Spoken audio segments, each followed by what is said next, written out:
Hi everyone, it's your boy Zach. So they have this show on Paramount Plus called The Offer, and I have no idea how I have Paramount Plus. I think Amazon Prime used to have an option that you could subscribe to that if you wanted to watch Star Trek. So somehow I still have it. I didn't think I have it, but I still have it.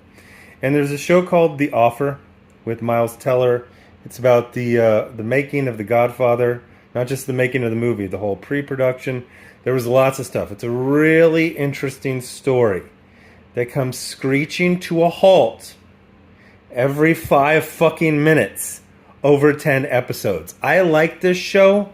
I'm on episode 6 out of 10, and it's been more than a month. Maybe about a month. So, this is, set in the early 1970s. It's got, male producer, male director, male writer, male studio head, and then the corporation that owns the studio, 2 main male characters. Guess who's the co-lead? Did you say the secretary of the producer? Yeah, so it's based on the memoirs of the male producer.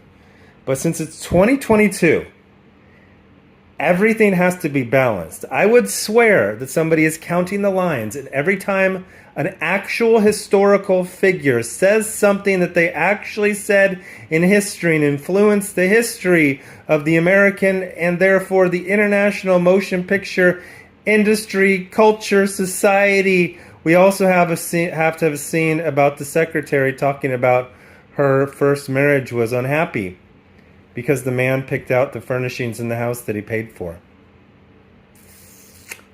Yeah. So is there anyone more of a misogynist than a Hollywood feminist?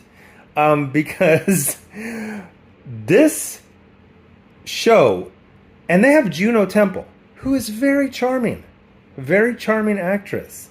And they actively make her character almost impossible to like by making her selfish and petty, and even though in her world she doesn't know that in another world there's a miniseries being made of this. You know what I'm saying?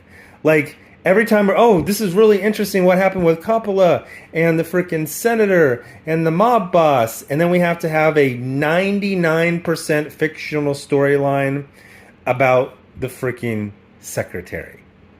The fuck? They actually, for like the first 5 episodes, they tried to make the casting director a major part. Like, yeah, that's important.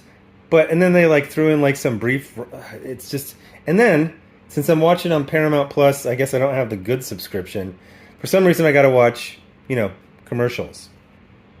Bruh, I don't know what they're advertising, some sort of medicine. They show 2 women and 2 guys. The guys are middle-aged, fairly good shape. Middle-aged guys, but not like gross, disgusting middle-aged. Like middle-aged, just dad bod. They're doing, they're helping people on the street. They're fishing, and then the women are just doing hobbies. So you have like a 500-pound black woman playing the drums like rock and roll style. Oh, I bet you didn't think the 500-pound black woman really liked to play rock and roll drums. Well, she does. And we get 4 scenes of her doing that. And then we got another woman who's they just might as well be like, this is a lesbian. It's one of those ones where in America, they have to do this thing where they have to show every race in the country in every commercial. So usually people don't say an entire sentence and they don't talk at all. They're like, here at whatever Cancer Corps, we think our new non-cancer drug will not, you know what I mean? It's all this corporate blather and then 40 seconds of side effects. And they just go from this person this way, and it's like, what is going on? What is this? What is this? Look, I know that women watch TV and streaming more than men, but women don't watch every show more than men. There are things that are going to appeal more to men than women. You know what? The nitty-gritty about the production of The Godfather, yeah, that's going to have a mainly male audience that's going to be interested in something like that.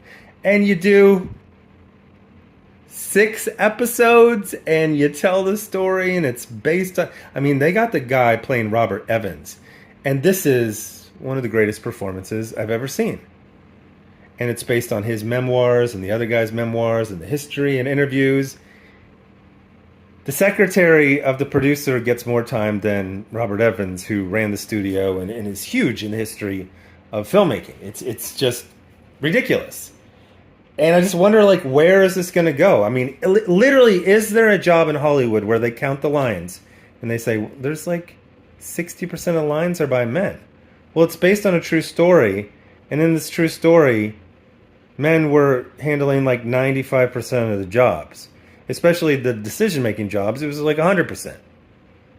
You know who needs as much time as the mob boss who first threatened and then protected the production of The Godfather? Because it was kind of controversial, because it's like, oh, this is saying all Italian Americans are mobsters. You know who needs as many scenes as the mob boss, who is an actual historical person, well documented? The casting director. Yeah. What? Is it? Am I the only person who notices this stuff? Because it feels very glaring. It literally feels like some sort of, they used to do this thing in movies that had reels where, I forget what side it was, but it would basically let the camera operator know that, hey, you need to get ready to switch the reels. And it almost feels like some like little box should show up like in the corner. And it's like, hey, in this historical story, yeah, it's gonna be a woman complaining that her husband bought her too many things and she didn't feel fulfilled in life. And like, you can always guess, like as she goes and does something that's probably completely made up, and someone's like, thanks, you really helped out the production, you saved lots of lives or jobs. And you know she's not going to say, yeah, that was, she's going to say, that's not why I did it. I did it for me and my personal satisfaction in life. It's like, who hates women more than Hollywood feminists? Seriously. Anyway, thanks for watching. Bye.